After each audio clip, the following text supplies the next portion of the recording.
Today's reading is found in John chapter 9, verse 1 through 41. This is the story of Jesus healing the blind man. Now, I'm only going to read a few verses here, verses 24 to 27, but I encourage you before you watch the rest of this to read the whole story to understand the context.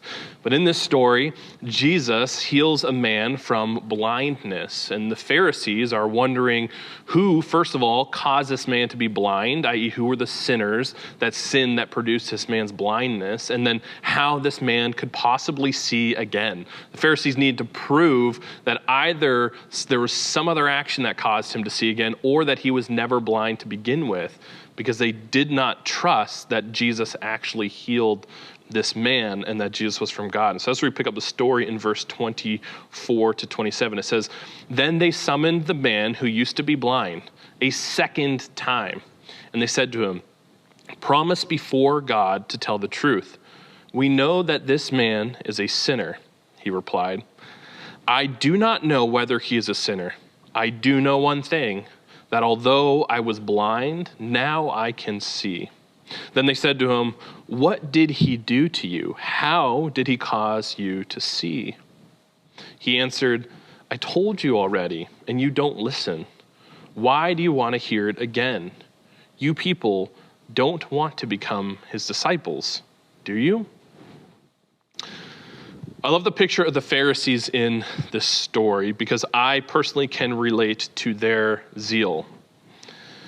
They frustrate themselves looking for a truth or looking for confirmation of something that they already believe. They're looking for two things, or one of two things. They need to know who sinned and which caused this man's blindness. They need to make sense of this man's original blindness. And then they need an explanation that fits their framework of how he can now see. You see, if he was in fact blind and now he can see, there has to be another explanation than the one that this man is giving. And earlier in the story, if you read it, you would see that Jesus' response to the Pharisees and to the blind man is two things. He says, look, nobody sinned caused this man's blindness. Wasn't the result of any particular sin. He was just blind, and Jesus says the reason for that, which if you read, you'll know that. The second thing he says is nobody's righteousness produced this man's healing. I just healed him, and there was a purpose for Jesus healing him. This is the reality, and whether you like it or not, this is actually what happened and how it goes. You see, the problem for the Pharisees is that these were not the answers that they were looking for. They had a problem, and they weren't finding the specific answer that they thought was true.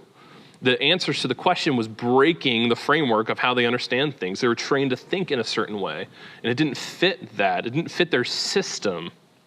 It went against their theological framework.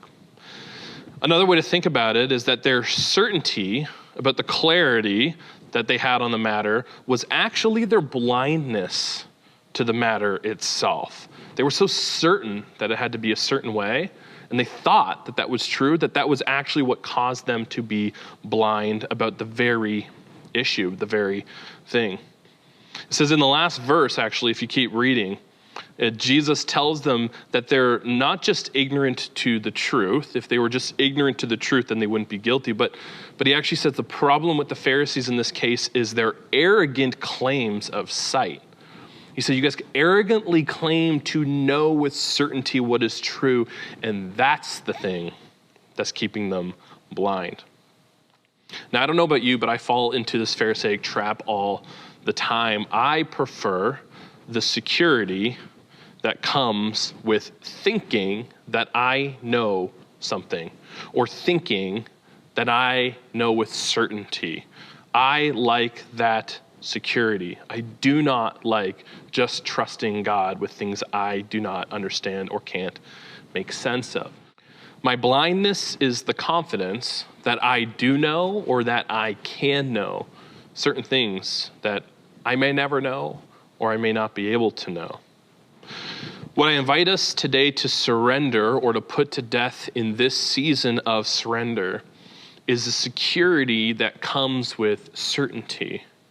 What I invite us towards today in this season of surrender is the freedom and security and life that comes through faith in Jesus and faith in his ways. You see what the blind man said there at the end. He says, I don't know whether he's a sinner. Talking about Jesus here. The Pharisee said he's a sinner, and the blind man's like, I don't know whether or not he's a sinner, but what I do know is that I once was blind, and now I can see.